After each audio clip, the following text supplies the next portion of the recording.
बंदर मामा। एक दिन बंदर मामा गहरी नींद में सोया था जब एक मीठी सुगंध ने उसे जगाया।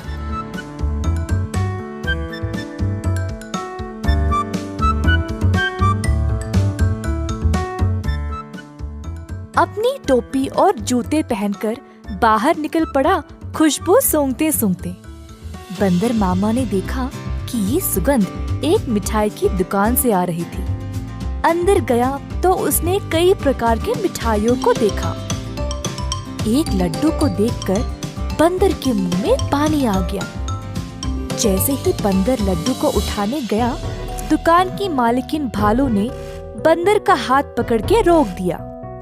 बंदर भालू की ओर देखकर डर गया, तुरंत पीछे मुड़कर रोते रोते घर वापस भाग गया। टोपी और जूते को निकाल फेंक के निराश बैठा रहा कि मिठाई खाने को नहीं मिली। भालू काफी आलसी थी। जब उसने देखा कि बंदर उसकी मिठाइयों की सुगंध को सूंघ कर आया, उसके दिमाग में एक विचार आया। भालू अपने दुकान में मिठाई संवारने के लिए बहुत आलसी थी, तो उसने सोचा कि वह सारे जानवरों को मिठाई की सुगंध से आकर्षित करके उन सब से सारा काम करवाएगी। अगले दिन भालू जानबूझ के मिठाई हाथ में लिए सड़क पर चलने लगी। मिठाइयों की सुगंध से सब जानवरों को आकर्षित करे, यही थी उसकी योजना।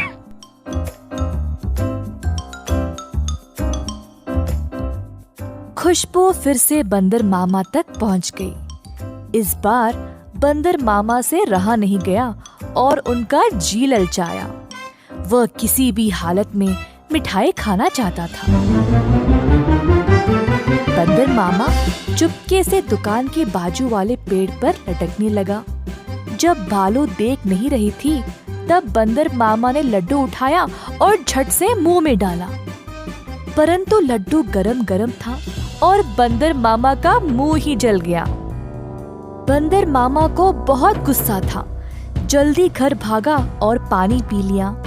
फिर से अपनी टोपी और जूते निकाल फेंक के रोने लगा। एक छोटा चूहा खिड़की से अंदर आकर बंदर मामा से पूछा कि हुआ क्या। बंदर ने सारी घटना चूहे को सुनाई।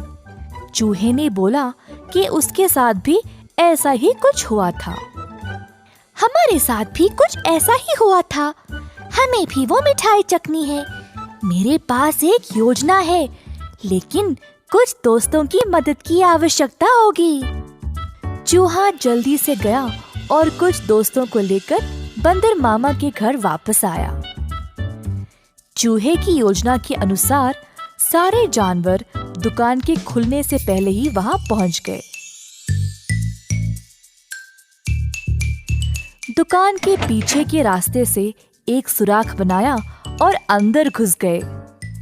एक बंदर सारे मिठाइयों को देखकर ललचा गया। जोश में आकर कूदने लगा और नाचते नाचते केक के मिश्रण में गिर पड़ा। एक और बंदर एक बड़े से बाल्टी में झांका, ये सोचकर कि अंदर मिठाई होंगे, और फिसल के उसी के अंदर गिर गया। तीसरे बंदर ने एक बड़ी गोल सी थाली पर लड्डू देखा। थाली की ओर दौड़ा और लड्डू खाने की कोशिश की, परंतु थाली गोल गोल घूमने लगी। बंदर लड्डू के पीछे भागता रहा और थाली रुकने का नाम ही नहीं ले रही थी। इसी दौरान भालू दुकान पर आ पहुंची। एक बंदर केक के मिश्रण में फंसा था, दूसरा बड़े बाल्टी में और तीसरा बस लड्डू के पीछे गोल गोल घूम रहा था।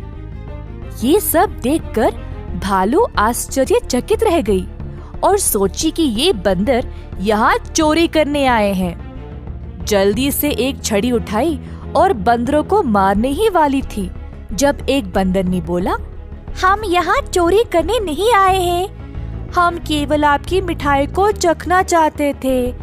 इनकी सुगंध इतनी मजेदार है, बस हमसे रहा नहीं गया। भालू ये सुनकर जोर से हंसने लगी। मेरे दुकान में चोरी छुपे घुसना गलत बात है। खैर छोड़ो, वैसे भी मुझे मिठाई बनाने में मदद चाहिए। अगर तुम लोग हर रोज मेरी सहायता करोगे तो मैं तुम्हें अच्छे अच्छे मिठाई खाने के लिए दूंगी। ये सुनकर बंदर मामा और उसके दोस्त खुश हो गए। उस दिन से सब जानवर मिठाई की दुकान पर काम करने लगे। भालू ने अच्छे से बंदरों का फायदा उठाया, बंदरों से मिठाई बनवाई और सजा सवार के रखवाया भी। मिठाई बेचने का काम भी बंदरों को ही दे दिया और भालू सिर्फ बैठ के मजे ले रही थी। भालू का पति ये सब देख रहा था।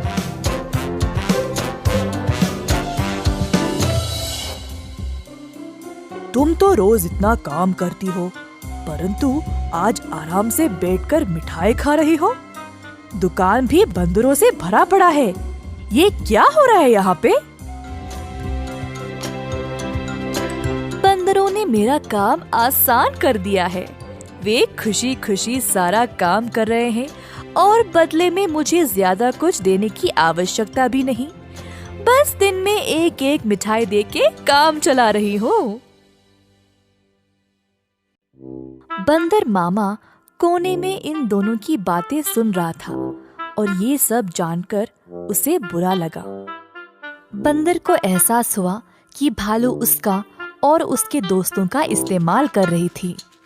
बंदर मामा आगे आया और बोला, भालू जी, हमें आपकी मिठाई बहुत ही ज्यादा पसंद है, परंतु आप हमारी इस कमजोरी का फायदा नहीं उठा सकती। ऐसे स्वार्थी बनके किसी को इस्तेमाल करना गलत बात है। आपको दिखता नहीं हम सब यहाँ कितना मेहनत कर रहे हैं। अंत में भालू को अपनी गलती का एहसास हुआ और सुधार लाना चाहा।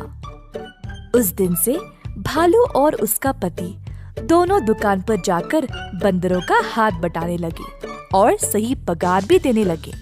बंदर मामा खुश था कि भालू ने उसकी बात मानी और अपने व्यवहार को बदल डाला।